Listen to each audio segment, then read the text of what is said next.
Okay, so we're going to run our test scripts while we talk about a few things.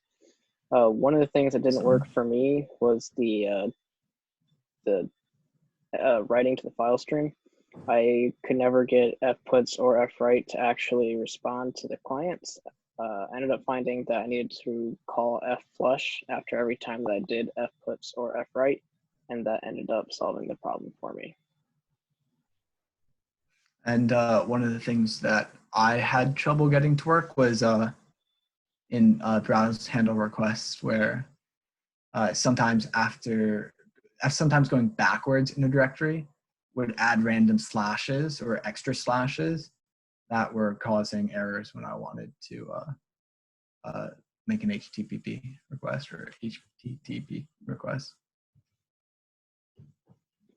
And then demonstrate that the correctness of both Thor. So we have Thor and Spidey running or going to be running. Yeah, we have the Thor test running right now.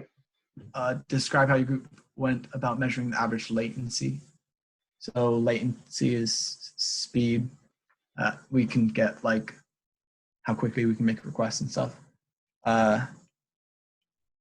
We had to measure latency, or we measured latency with 3 hammers, 10 throws, and 10 iterations for this. We used the shell program I've seen here, where we would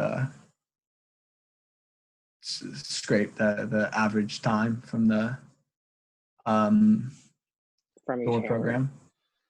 Oh, was it hammer? From each average hammer, yeah. And then we would keep track of that data and then append it to latency.txt. And then we took this and we put it in table forms and Google Sheets and made graphs from this. We did this for the 3 different main handlers. We did we targeted directory, we targeted file, and then we also targeted CGI. And we did this in fork and signal mode. I can't say it. Yeah, we also did the throughput to measure how quickly we could download stuff essentially. But for downloads, we don't need a bunch of hammers. So we just did 1 hammer and 10 throws. And essentially everything else is the same as latency, except we tested this against a 1 kilobyte file, a 1 megabyte file, and a 1 gigabyte file to see the difference. And again, we did this in both single mode and forking mode. Yeah. And here is our data. For latency, we can see that for the smaller files, forking gets longer for directory and file, but it gets faster for CGI. And we said that this is because CGI is actually executing scripts, and with fork, you can execute multiple scripts at the same time. And if you can execute more scripts at the same time, obviously your total time will be shorter and thus reduce the latency. And in addition, the reason that the directory and file sped up for forking over single is because forking does an extra unnecessary process to download files or to view files by creating the child. And then for throughput, we had 1 hammer, 10 iterations, 10 throws. As we increased the file size that we had to make a request for, the time to get it was longer as expected. But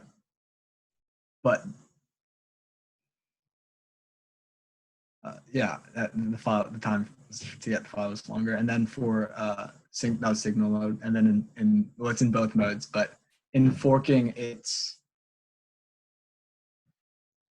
a little slower for the small file because of the extra overhead that forking has.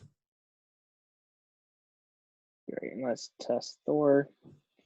It is almost done.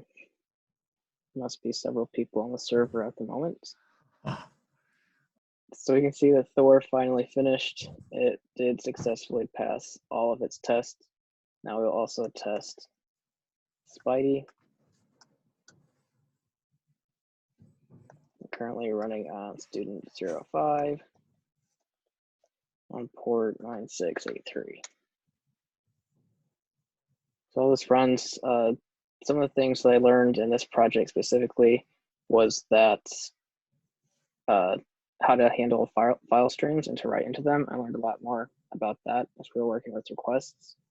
And the entire semester, I liked learning about shell scripts and Linux automation, as well as some of the stuff in lower level C language.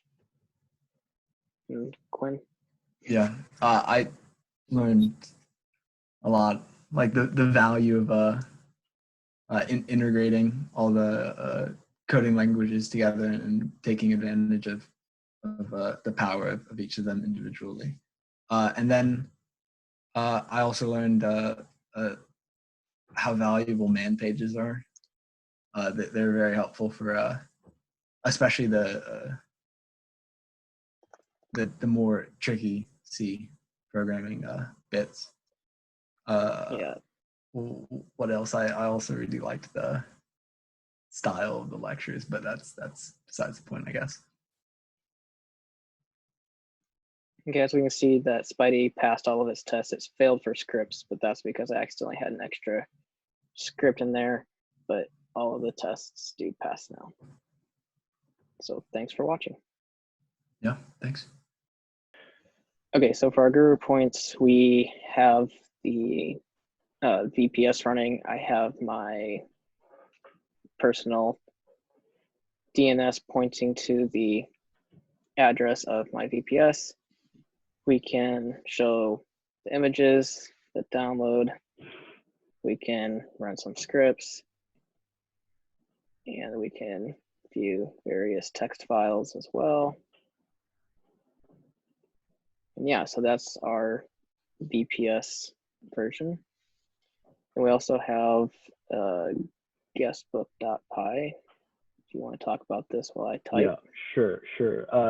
For the guest book, we can add entries to a wall of text. We can add whatever we want, like our names to show people we've been here. And then to clear this, we can type clear. Not very. Oh, that's me. We can type clear to clear the wall of text, and then it starts over. Yeah, and then you can keep typing again if you want. And then for survey, we've got nice little entries and tables that you can fill out. Your name, address, personal details. Phone number is 646. Social security, you shouldn't put your social security number in here or your credit card information. We do save the files, so be careful. In HTML form, maybe. Probably not very nice, or at least not this one. Years on drugs. I've had a lot of caffeine over the last few days, so 0.1% of a year, maybe. My mom's phone number. Then you can submit, and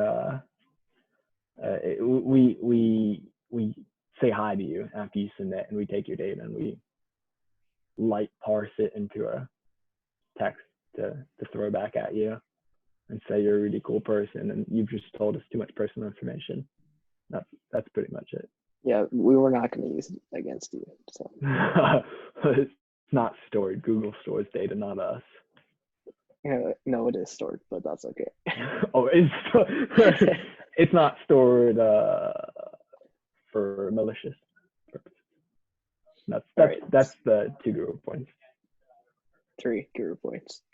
3 guru, my bad, 3. The 2 script guru points. Great. That's pretty funny.